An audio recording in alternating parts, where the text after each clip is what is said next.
the Bangalore Literature Festival. I was actually a bit surprised when the Bangalore Literature Festival called me and invited me to this festival, simply because my book, as I told you, does not belong to the conventional mold of books on Sri Lanka. It is that conventional mold of books. I think there were 2 or 3 other books which appeared in the same year, that is this year, on Sri Lanka. They tend to, in whichever form, they were all by excellent writers, but in whichever form, be it fiction or be it non-fiction, they tended to toe and play safe and toe the safe line on the narrative on Sri Lanka, which was that basically, human rights excesses, terrible things had happened, and the Tamils were miserable in Sri Lanka and was still desperate for separatism. This is the essential message that goes out from the bulk of writing on Sri Lanka, both abroad as well as in India and even in Sri Lanka. I call this the kind of left liberal perception, which is of course heavily influenced by Western opinion and Western thought, quite forgetting that Western opinion and Western thought tends to be based on their on their constitutions, which themselves are embedded in human rights philosophies. Now,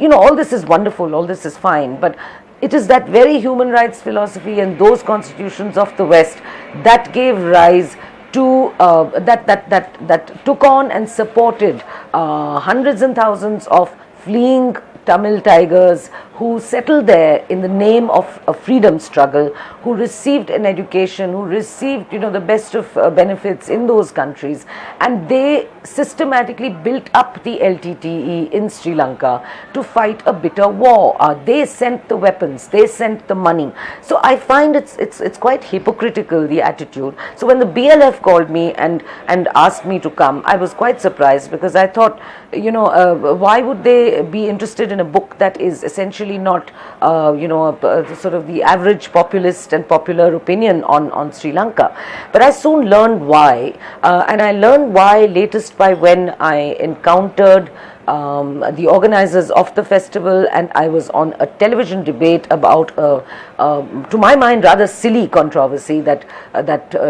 threatened to mar the beginning of the BLF just days before it began, and I found that while the BLF had taken trouble to put together a program which pretty much included all opinions, left, right, center, being basically a very well-rounded kind of program. We had those people who were protesting against the festival and who had been carrying out other activities in the name of tolerance in this country, were over the BLF being the most intolerant themselves. So those who were the people who were supposedly speaking out in the name of tolerance were being intolerant, and I found this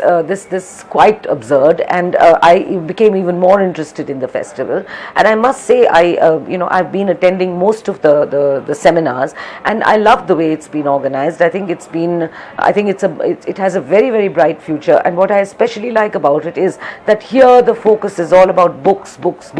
and about being a platform for as much diverse opinion and thought as possible. That is very important, because many literature festivals in this country, as you know, are unfortunately it's unfortunate that they began so well, but they're turning into what I would call India international trade fairs. They're no longer just about books, they're about garments, they're about fashion, they're about all kinds of other things, and I find that very distracting in what promises to be a literature festival. So yes, the BLF has been a feast of books, a feast of very, very terrific opinions and varying thought processes from various people, and I wish it all the best for the future, and I hope I have an opportunity to return.